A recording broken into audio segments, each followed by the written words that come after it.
Hello everyone, it's Umai and welcome back to another Battlecraft video. So today we're just going to go through everything that I haven't covered since last month.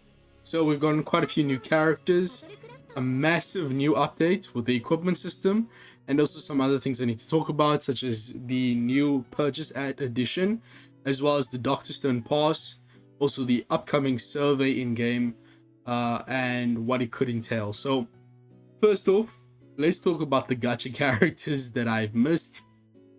Of course, we also have the anniversary banners since it is half annie.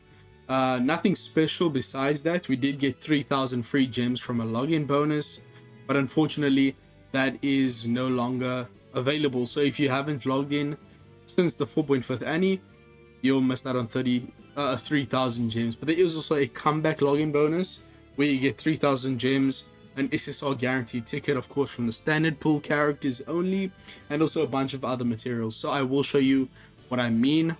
I did take a screenshot from one of my old accounts that I didn't log in from for a while. So the three characters that we got since I last made a video. Oh, XENO actually left. We got the new A Day from 3,700 Years Ago series. We have the A Moment from 3,700 years ago, which has a separate rank up item, but now we have a separate series, which is now A Day from 3,700 years ago.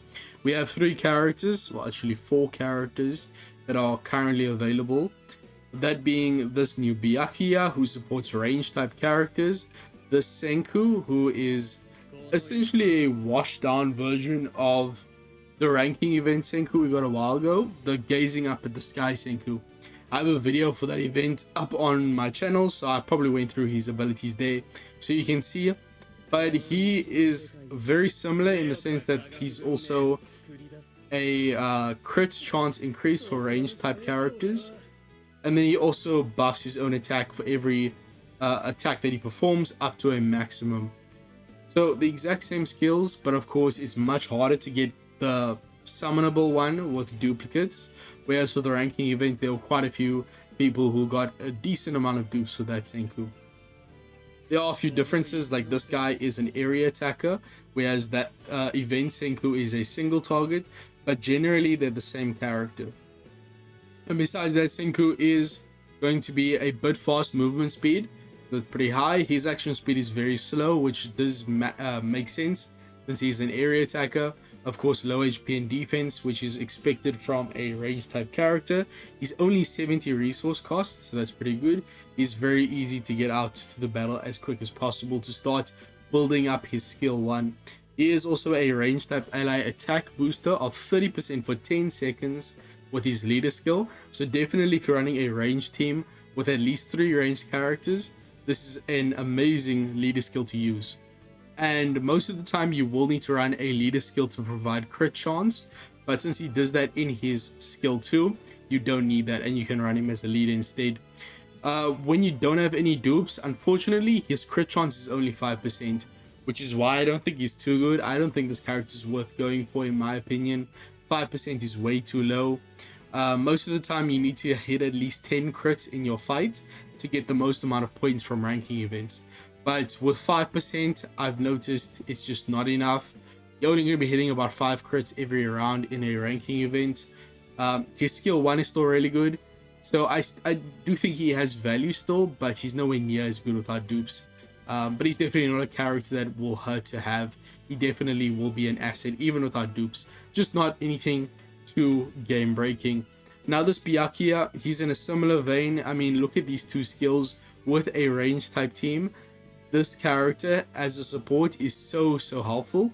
He increases action speed by 60% for them. That is so huge. I mean, with a lot of these range type characters with a very fast movement speed, action speed, with that increase as well, they're essentially gonna have no cooldown. They're just gonna constantly be firing attacks. So even though ranged characters typically are much weaker, with this character they become so much stronger because they're attacking so much more frequently, and also their skill 2 is dealing more damage. So very good character. His healing per second is also very nice. I've tested him out. His action speed, even though he's very slow, he's definitely one of the faster ones. people are going to compare him to the first Byakuya we got, who is a 50% heal, but he's very, very slow. So I wouldn't worry about it too much. This guy has a separate purpose on ranged type teams. So if you don't have any ranged characters, don't worry about him. But if you are planning to build one up, then this guy is a irreplaceable character. But his skill 1, his skills without dupes, it's still 20% for range type ally action speed, and then only 8% for the attack increase. It's still very impactful, but nowhere near as good. Once again, they're just making the dupes way too good. But either way, he's going to provide so much value without dupes. The XENO is kind of, I think what he does is he's a single target attacker with a bit fast action speed. He does freeze chance, I'm pretty sure. But I actually have his details here and the Stanley, so good thing I took screenshots. So XENO, he is very good artwork. I mean, as you can see here, nice, very good moment from the anime, of course. But his stats are pretty unimpressive. Only a 2,500 attack. His HP and defense are kind of not important though. His movement speed is bit fast, but his action speed is also very fast, which is better than bit fast. Bit fast is not as good as fast, and then very fast is the highest tier. So fast action speed is very good for him being an area attacker. Even though his attack is only 2,500, that is still very impressive. And then his skill 1 and skill 2. Skill 1 is going to be own action speed increased by 60%, and then also freeze chance. So freeze chance is really nice because he is an area attacker. If he didn't have area attack, freeze chance would be kind of useless. Now this is with max skill, so I'm pretty sure his action speed increases only 20% with skill 1 without any dupes, which is still really good. I mean, he's going to be activating so fast, probably even faster than regular characters that say that they activate very fast just because of that skill 1 increase. The freeze chance I think is only like 4 or 5% without dupes. I wouldn't worry about it too much. Freeze chance usually isn't that good in this game, because anytime you knock back your enemy, if they are frozen and they get knocked back, it undoes the freeze effect. So it's kind of useless a lot of the time, especially if you're running them with knockback characters. So for instance, the Matsukaze tank, he is an area attacking tank that does knockback with his skill. So he's not the best character to run with freeze chance characters because he kind of ruins it. But regardless, these are really powerful skills. Both of them are kind of impactful. At least the first one is really good. And his stats with being a fast action speed and an area attacker, I did 70 pulls for this. Not 70, I did like 40 pulls for this guy. I didn't get him on my main account. I really needed good ranged characters, and this guy seemed like an awesome asset to have. He's also an 80 resource cost only, so very easy and cheap to send out, and also to increase his excitement level, which you may be thinking, what is excitement level? Well, the new update introduced a official name to when you increase the resource level of a character in game, and they're now calling it excitement. But for XENO, it's going to be very cheap, and that is going to increase his attack, which is very important. So low resource cost, he's going to be quick to send out to battle, start dealing damage, and also he's going to be very easy to level up and get even higher attack multipliers. But when it comes to Stanley, this guy was the event character. This is the most competitive event I've had since starting the game. I didn't get even a single copy of this guy because I was pulling on XENO constantly. But he is a very strong, definitely the highest attacking ranged character in the game with 10,000 attack stat. Now I haven't seen it for myself, but I'm assuming this very slow action speed means very slow. Otherwise he might be too overpowered. He is a single target attacker though, with a very interesting leader skill of dealing 5,000 damage to all opponents.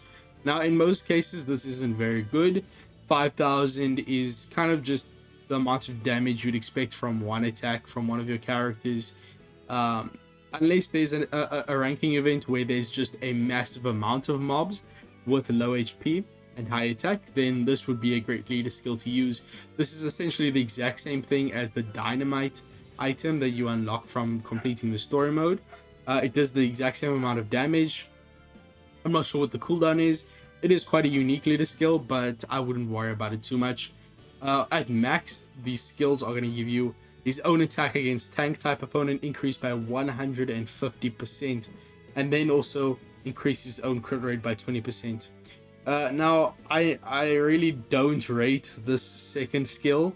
I used the XENO from a few ranking events ago. The strongest loyal retainer or something like that. That guy, he also increases his own crit rate substantially, but it's just not enough. I hate characters that provide selfish buffs.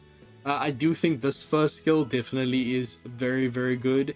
He's gonna mow through tank type enemies. So if you didn't pick up the revival event Ryusui from last month, then this character is kind of an alternate option. I still would say that the Ryusui from the revival event is a better character in terms of value overall, but the Stanley is definitely a good asset to have. If you run this guy alongside the lock-on Stanley, and then also run the new XENO, you're gonna have one of the best ranged offensive teams.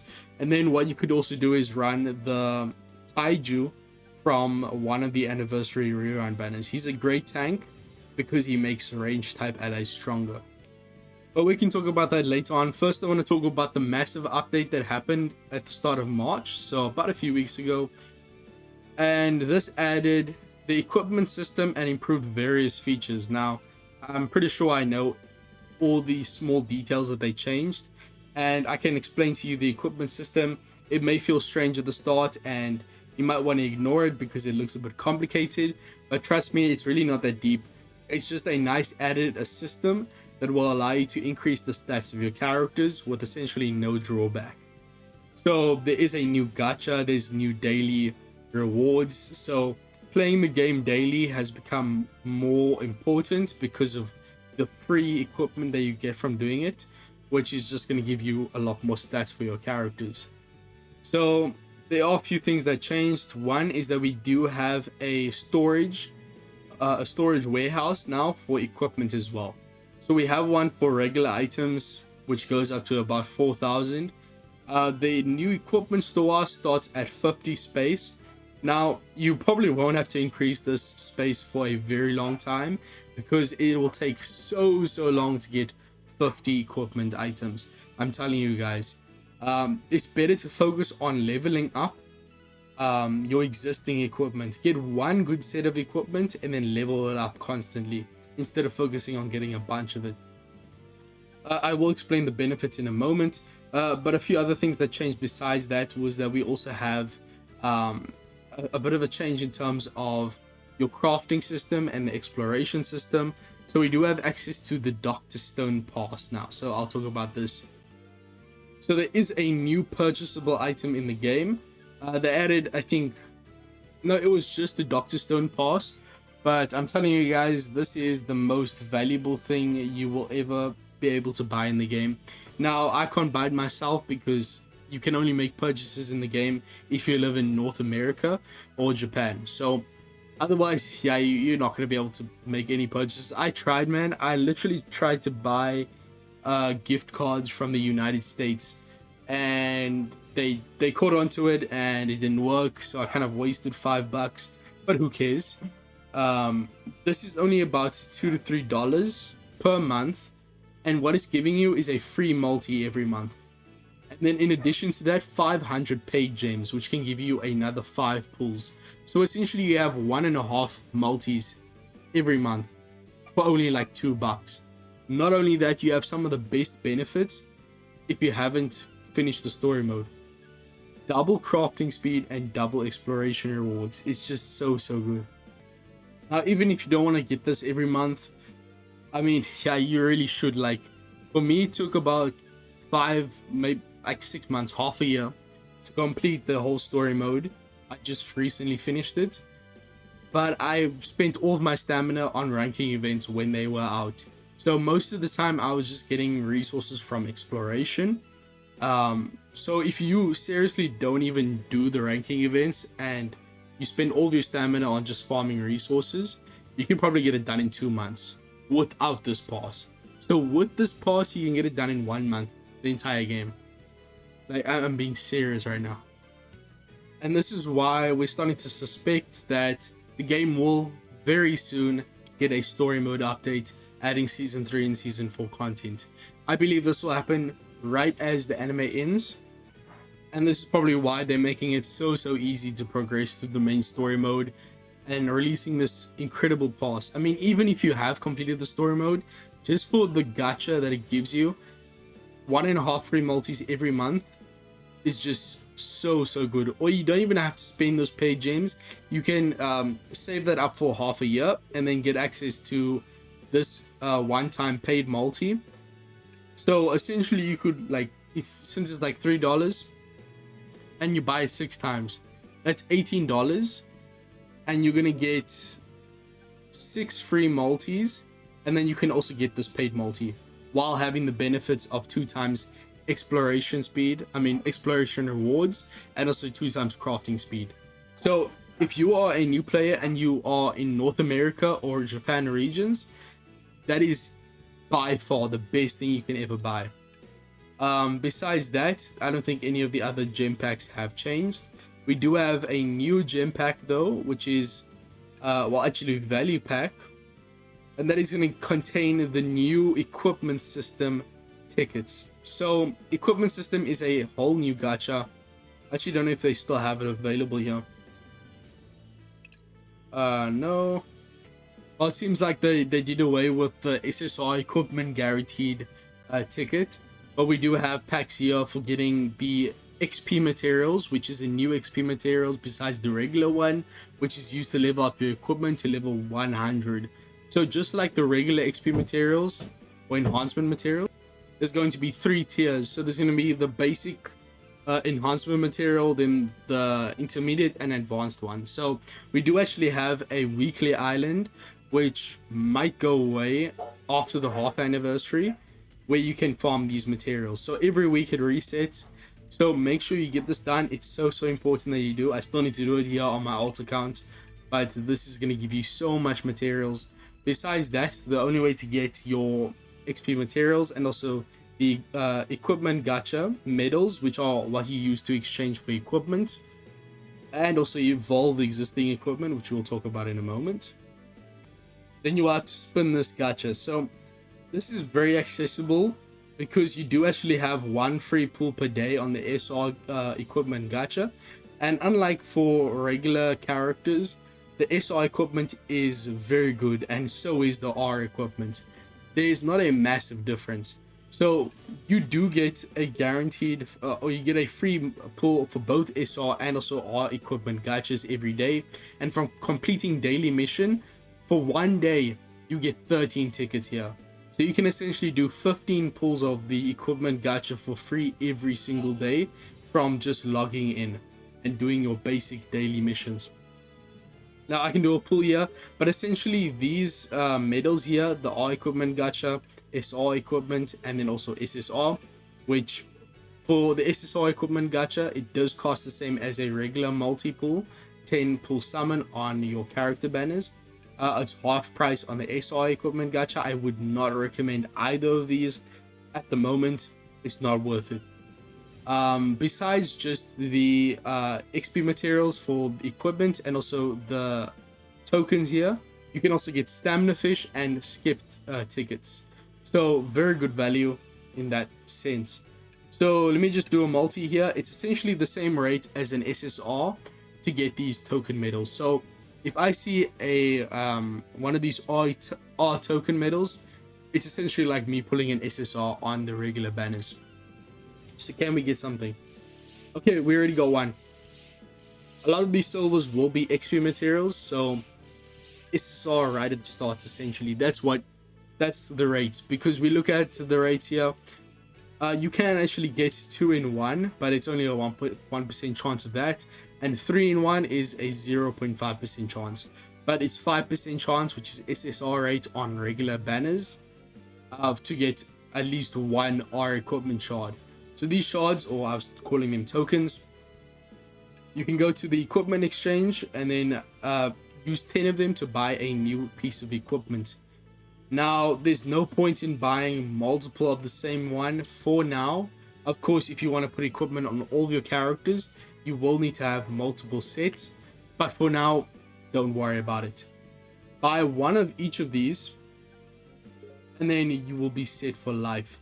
So we did actually get gifted for free two SSR equipments, which is so good. I think I put it on Kaseki. So this one here is the headband, and then there's also one here for the pants that are also given out for free from cumulative missions. So you just need to complete quests a certain amount of times, and then you get these for free. 2 SSR equipment gacha, and these 2 are for leggings and for your headgear. So make sure when you're buying your R equipment, it's for the other, for your helmet, not for your helmet and not for your leggings, because you want to run a full set on one character, because it does give you a bonus. So if we look here on Kaseki, this is level 26, but as you can see on the right, we can see the total percentages added to our stats thanks to all the equipment. So for your tanks, you want to focus on defense equips and HP equips. Don't worry about the attack ones for now, because it's kind of irrelevant on tanks. They don't really do much damage anyways, but defense is so important. For someone like Kaseki, he already has such a high defense thanks to his base stat, his skills, which increases his defense. So with equipment, it's very likely that when you max the equipment, Kaseki will never ever take damage from even the strongest enemies because of how high his defense will be. I think I calculated it, he can get up to like a 6,000 defense, which is just unbelievable. At that stage, you won't even need to run support characters, because each enemy will have to pierce that defense, which most of them will not, or they'll slightly graze past it and do a bit of damage to Kaseki, but such a negligible amount that you don't even have to worry about healing him back up.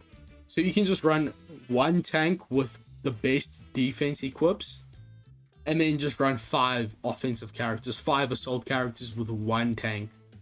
It's going to get to that point. So the equipment system from a tank perspective is probably the best part, because tanks will now become so broken. A lot of people need to run 2 tanks to win events, but with this, even the mediocre tanks will become so good that you can just run 1 tank. You won't have to run 2. And the tanks that are the best in the game, like this Kaseki, will become so good that you won't even need support characters to heal him up. That's what I'm seeing here. So this equipment system, the leveling up, so there's 3 different sections here. There's equipment, enhance, and evolution. Evolution, you're essentially using those shards that you get from the gacha, and instead of using it to buy new equipment, you're using it to upgrade existing equipment. So for instance, here on the shoes here, this is very important equipment, 5% defense for Kaseki. It'll cost 1 equipment shard to get that up to about a 0.10% increase in defense, which isn't a lot, but once you do this up to evolution level 100, then it will be a massive increase.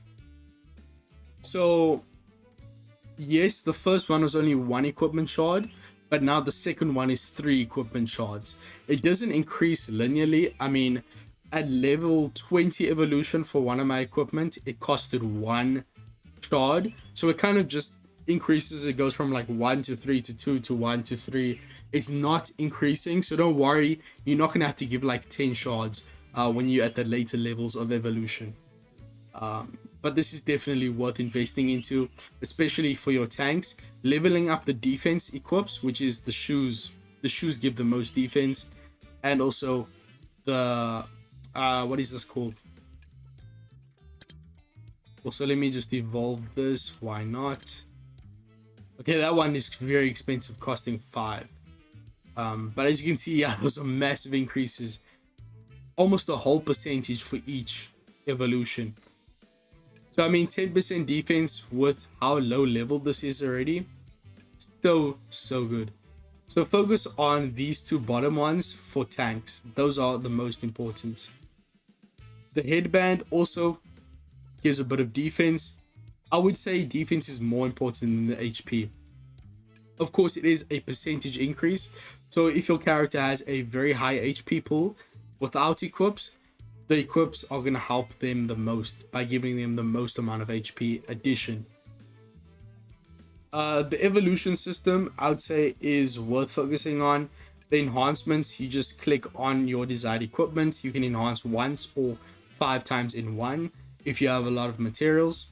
Once you get all of your equipment, so if you have at least one of each on your character, and you get all those equips to level 10 with the enhancement materials, it gives an extra 1% HP, attack, and defense for free.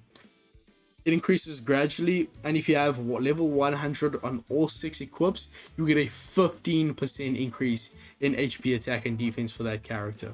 So I think I calculated, when you max your equips, get it to evolution 100, level 100 SSR equipment for all 6 slots, you get an increase of 105%. Nothing is 120% for HP, attack, and defense. So I mean, that is just mad. I mean, wow, very overpowered. But also, I was saying earlier, you want to get the Doctor Stone pass at least once, or but make at least one purchase, because anytime you make your first purchase, you get a free Senku and a dupe of him as well as some extra materials. This is just really good. This Senku himself is not the best range character. He definitely has merit, but late game he's not too helpful. But regardless, it's a free character, and he also gets a duplicate, making him a bit better. So I highly recommend that. Besides that, what else do I want to talk about? I want to talk about the new Kohaku ranking event. So I do think this is a very good character worth farming. On my main account, I've already at I think 900,000 points, so very close to getting to the 1 million.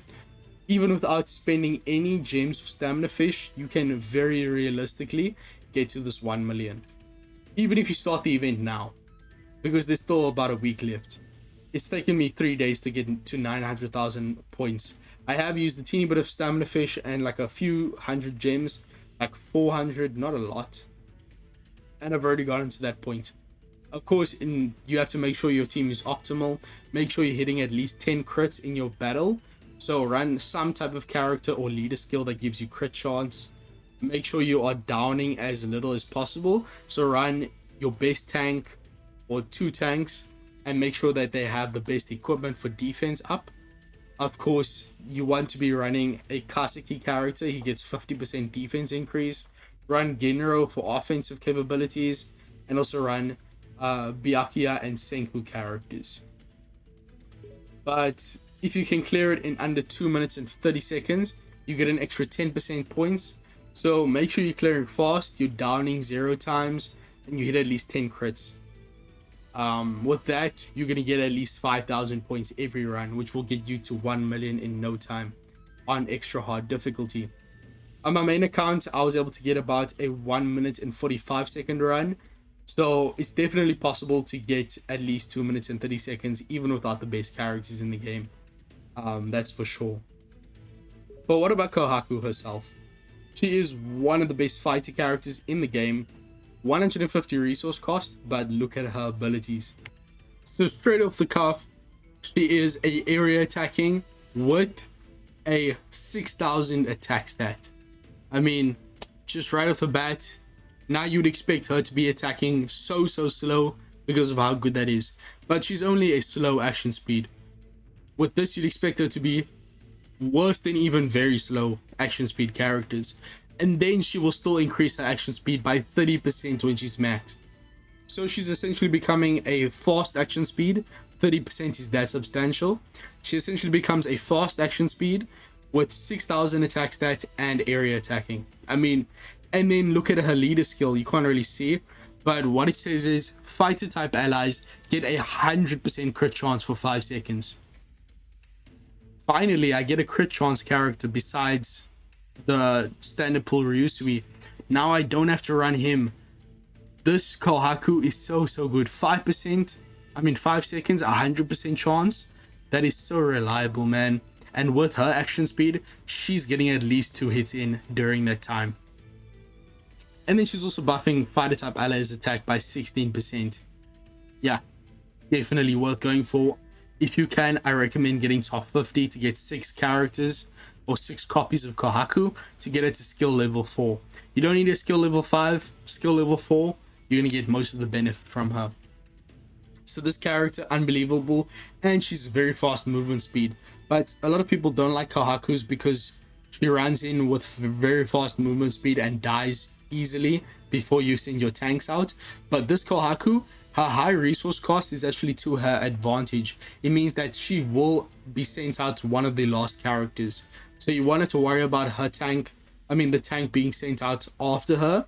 She will always be activating or being sent out long after the tank. So yeah, easily, like, in my opinion, like, from what I've seen, genuinely the best fighter character in the game. We've talked about we've seen Industrial Revolution again. A lot of people will glaze that guy. I still think he is great. I would say he's top 3.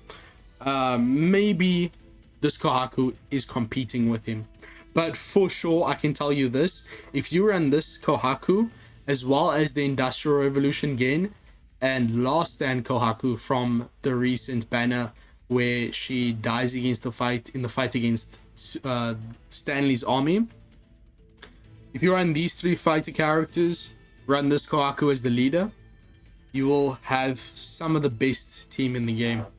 Like, it's such a good combination. We should be seeing Industrial Revolution again return soon as well, so I'm excited.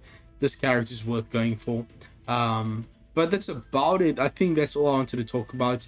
We went through the equipment system, some of the small changes, and also the new ranking event, and also all the old characters that I did not cover.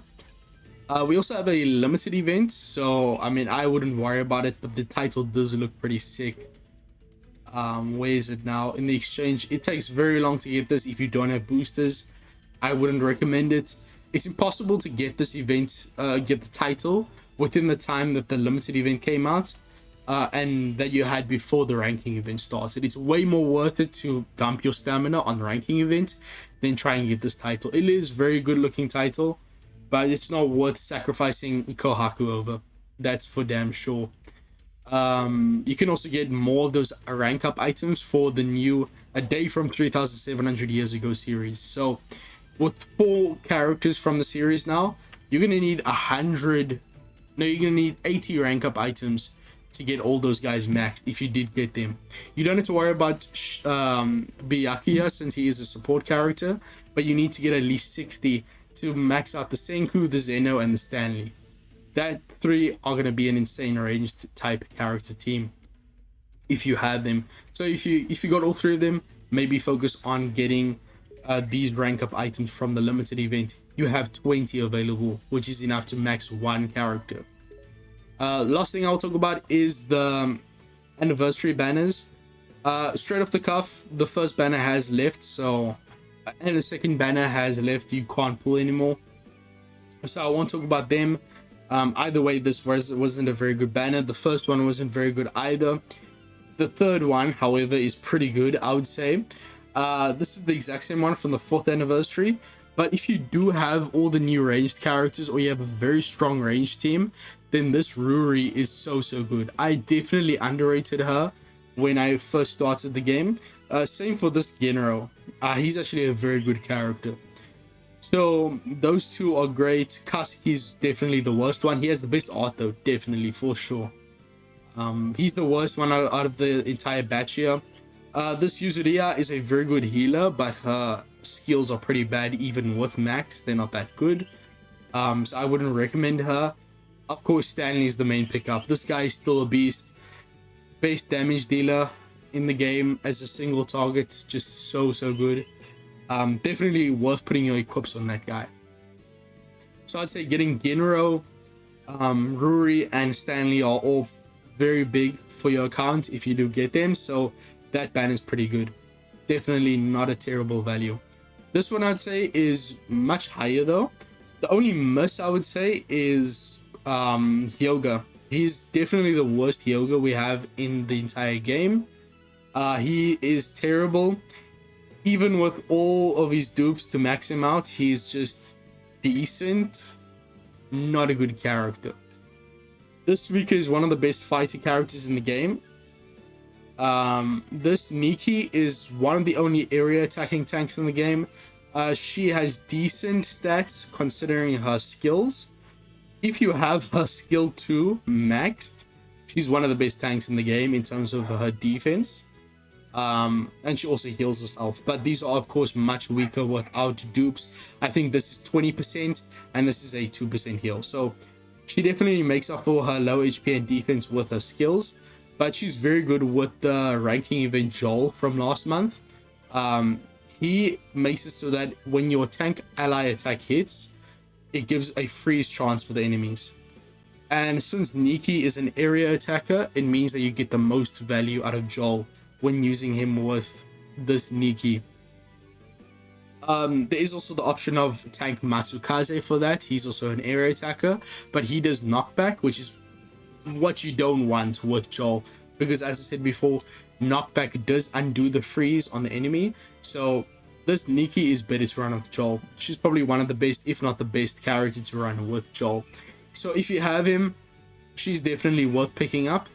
And if you don't have any good tanks, she's not a bad unit at all. She's also only 55 resource cost, so she will get her defense improved very quickly from increasing her excitement through resource level. Lillian is not a terrible assault character. She does give a crit chance, but I'm pretty sure it's once again only 5% without dupes. She also gives freeze chance with area attack. I don't really care about that, but she is a bit fast action speed with about a 3000 attack. Area attack is pretty good. Only 80 resource cost, not a bad character overall. This Taiju, I mean, he's like a tier 1 a tank. If you have no tanks, he's not a bad pickup. But he's not good enough to the point where you can just run him alone. You will need another tank to go alongside with him. If you do put defensive equips though, he could be really good. So not a bad character overall. But yeah, he's just an inferior version of the Taiju we had last month, the hand grenade Taiju. But that's about it. I say 4 of these characters are very, very good. Suika is probably the best pickup here, I'd say. She's just such a good fighter character. And then we have the 5th one, which will be coming out in a few days. I'll show you guys in a moment. Oh yeah, and this is what I wanted to talk about. Also, the survey. This is pretty big. So we do have an in-game survey that has been spotted. So this is actually an unintentional bug. When you are starting the game on a new account, during the tutorial, it will show the survey button here, which I did contact support and they did say that this is not supposed to be released yet, only at a later date. But it is stated that you will get rewards for doing this survey. And this is a very good sign. It means they're taking in player feedback and they're also rewarding you for doing the survey. So I will definitely have a dedicated video for this when it comes out, because these questions are going to inform us about what future updates could be looking like. So with the equipment system, the new Dr. Stone pass allowing you to progress through story mode quick, I do think this game is going to see a lot of updates in the future, which does get me very excited. So this is going to be the final anniversary revival recruit banner. I don't know if it's the final one. I think we're going to have a few more of these, but it will come out only after the next maintenance. So once the ranking event ends, I will see for more of these. This is the only one which is new. This one didn't come out for the 4th anniversary, so hopefully there's more to come. This Kaseki is one of the worst tanks in the game. This Tsukasa is not amazing, but he's just a decent overall fighter character. Lock-on Stanley still is a bit of a dark horse. I mean, if you run high action speed increased characters like the Ryusui support character from last month, you run the Byakuya that just came out, who increases action speed for ranged type allies. Getting his action speed up percentage wise would make him so good. So I definitely think under the right circumstances, this guy is one of the best range characters in the game. And in this Kinro, I talked about him in a separate video. I had a whole dedicated video for him.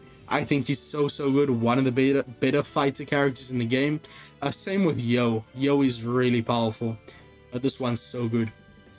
So I'd say 4 of these are very valuable. Well, 3 of them. Tsukasa has value, but he's not that crazy. Kaseki has essentially no value. So this is definitely, I'd say, the best value one out of all these banners. Because 3 of these characters are just very good. A lot of these other banners, yes, I say they have value for X amount of characters, but most of them are not like super good. So yeah, that's where we're currently standing. But that's gonna be about it for me. The UR asset that's above my head here, funnily enough, that was found in the game files when Battlecraft first released. So back then they didn't have as good security, so it was very easy to data mine the game's assets, and UR characters were found. So we definitely could see that in the future as well. So maybe we'll see Suika when she has the time skip. She could be the first UR character. I'm quite excited to see how that goes. Maybe we'll get an Ibarra character finally. But let me know your thoughts in the comments. What are your thoughts on this update in general? Do you think the 4.5th Annie has been pretty good so far? If the banners for rerun are really good and we get more of them, then I think this can definitely be a massive hit. And I do think this equipment system and all the XENO and Stanley stuff was counted for the half anniversary. So overall, I'd say very good celebration so far. No free multis, unfortunately, but it is what it is. We got a massive update. We have promise of upcoming updates for story mode and also general updates. Maybe we'll see PvP in the game, like your base, enemy's base, you guys send out your characters. That would be so cool. Of course, ranking events are kind of like PvP, but not really. But either way, I'll see you guys in the next one. Peace. Now I'm out.